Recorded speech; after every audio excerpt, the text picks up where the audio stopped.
June 26, 1993, a packed arena in Quebec City. A microphone is pushed in front of an 18-year-old kid who just became the richest rookie in the history of the National Hockey League. And instead of talking about hard work or gratitude or hockey, he says this: "I'm glad I got drafted first because no one remembers number 2. That line would follow him for the rest of his life. Because the guy picked second that day? Chris Pronger, a future Hall of Famer. And the kid who said nobody would remember him, Alexandre Daigle, would go on to become one of the most infamous draft busts in hockey history. Not because he couldn't play, but because by his own admission years later, he was never sure he even wanted to. This is the story of a $12 million contract, a league-changing salary cap, a bomb joke that grounded a plane with the President of the United States on the tarmac, and a kid who was called the next Wayne Gretzky before he ever played a single NHL shift. Alexandre Daigle was born on February 7, 1975, in Laval, Quebec. By the time he was a teenager, people in Quebec's hockey circles were already comparing him to legends like Jean Béliveau and Guy Lafleur. In the 1991 QMJHL draft, the Victoriaville Tigres took him first overall. As a rookie, he put up 110 points in 66 games, good enough to win the league's top rookie award. But it was his second season that made him a legend. In 1992-93, Daigle exploded for 137 points in just 53 games with Victoriaville. He wasn't just good. He was, in the words of scouts at the time, a can't-miss prospect, a generational, franchise-altering talent. And that reputation set the stage for one of the strangest storylines in NHL draft history. Here's where it gets interesting. The Ottawa Senators were an expansion team playing their very first NHL season in 1992-93. And as that season wound down, rumors started swirling that Ottawa was deliberately losing games, not to save face, to lose on purpose, because finishing dead last guaranteed them the first overall pick and the right to draft Daigle. It got serious enough that the NHL actually launched an investigation into the Senators. Nothing was ever proven, but the fallout was real. Shortly after, the league introduced the draft lottery system specifically to stop teams from having an incentive to tank. A rookie who hadn't even played a single professional game had already changed how the NHL awarded its top pick. The draft itself was hosted by the Quebec Nordiques, who wanted Daigle badly enough that they reportedly dangled real NHL talent. Names like Owen Nolan and Peter Forsberg, trying to trade up and take the hometown French-Canadian star for themselves. Ottawa said no. On June 26, 1993, the Senators selected Alexandre Daigle first overall, ahead of Chris Pronger and ahead of Paul Kariya, two players who would both eventually be inducted into the Hockey Hall of Fame. Then came the money. Daigle signed a 5-year deal worth $12.25 million. At the time, that wasn't just a lot of money for a rookie, but it was the single largest starting contract in NHL history. Think about that. An 18-year-old who had never played an NHL game was suddenly the highest-paid rookie the league had ever seen. And the ripple effect was massive.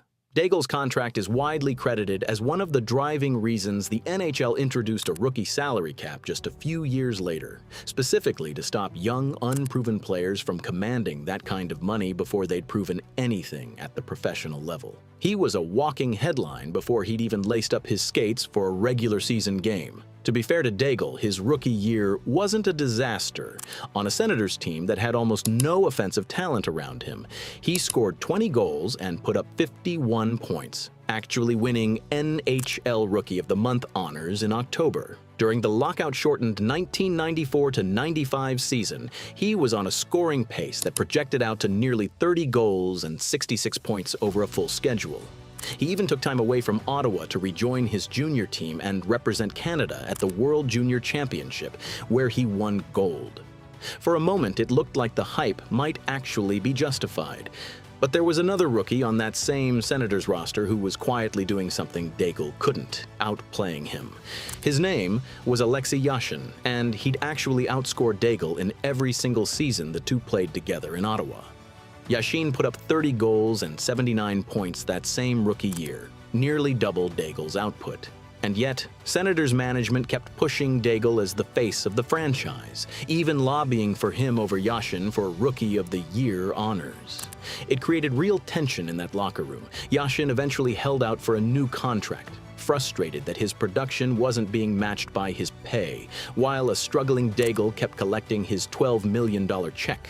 After that promising start, Daigle simply never took the next step.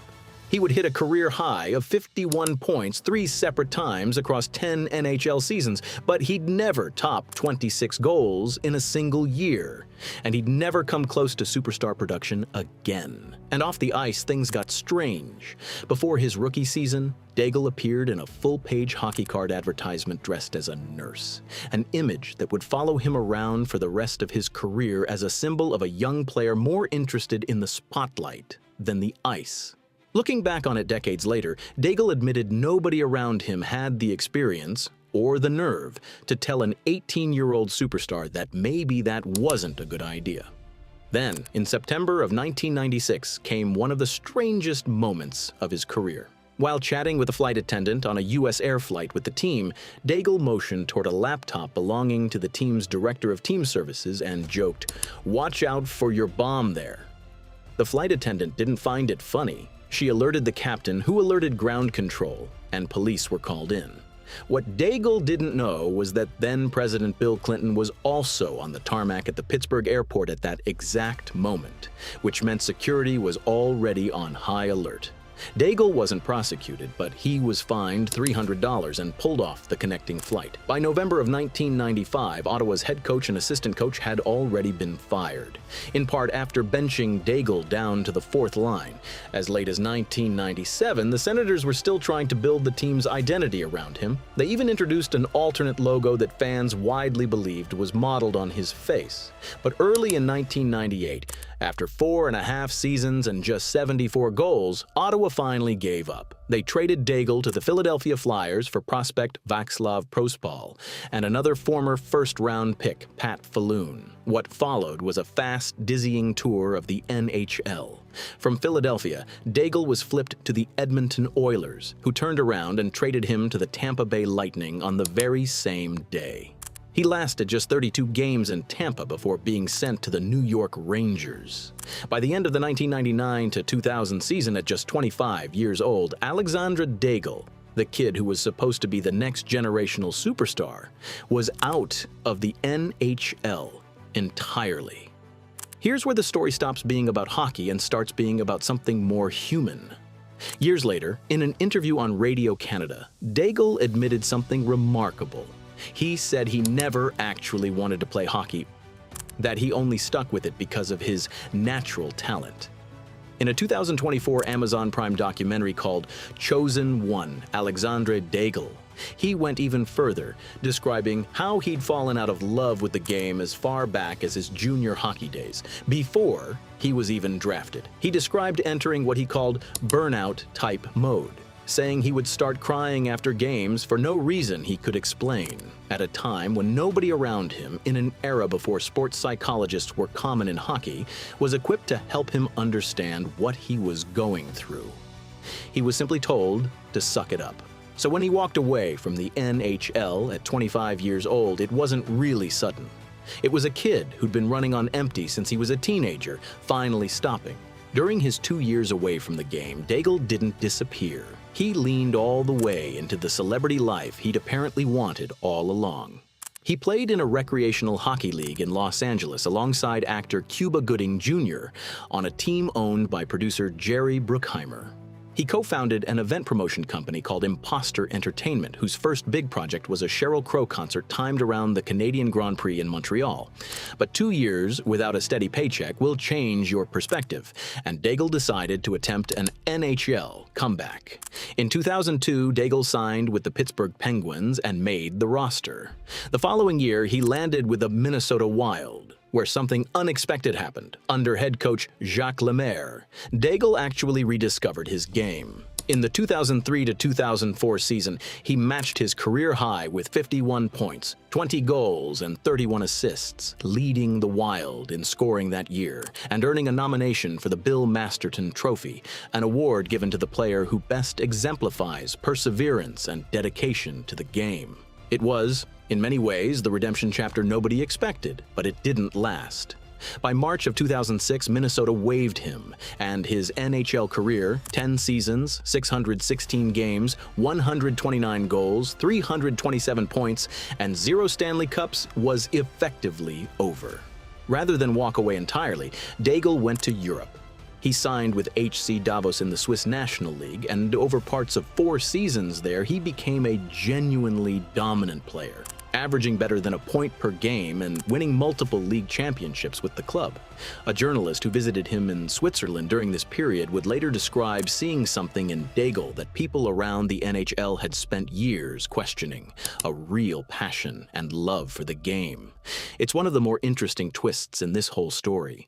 The player who supposedly never wanted to play hockey found some of his best hockey, and by several accounts his happiest hockey, on the other side of the Atlantic, far away from the spotlight that had swallowed him as a teenager. Today, Alexandre Daigle lives in Montreal with his wife and 3 kids. He's never made the Hockey Hall of Fame, and he's routinely mentioned on lists of the biggest draft busts in NHL history, often at the very top of them. But in 2024, he sat down for that documentary, Chosen One, and gave his side of the story for the first time in a real, extended way.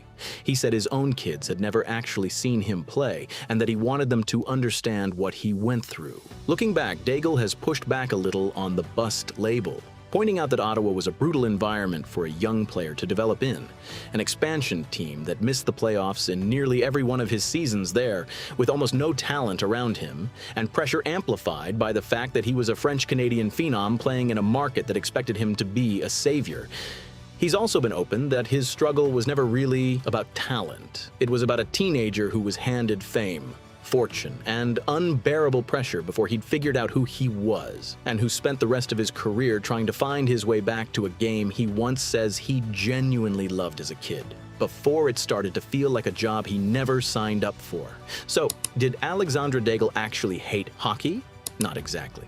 The truth is messier and honestly more interesting than that. He was a kid who fell out of love with the sport that made him famous, got paid more than anyone his age in league history to keep playing it anyway, and spent 2 decades trying to figure out where the joy had gone. He eventually found some of it again, just not where anyone, including him, expected to find it. If you're new here, this channel will cover the wildest, strangest, and the craziest stories hockey has ever produced. Subscribe if you want more of them. And let me know in the comments, who do you think is the biggest draft bust in NHL history?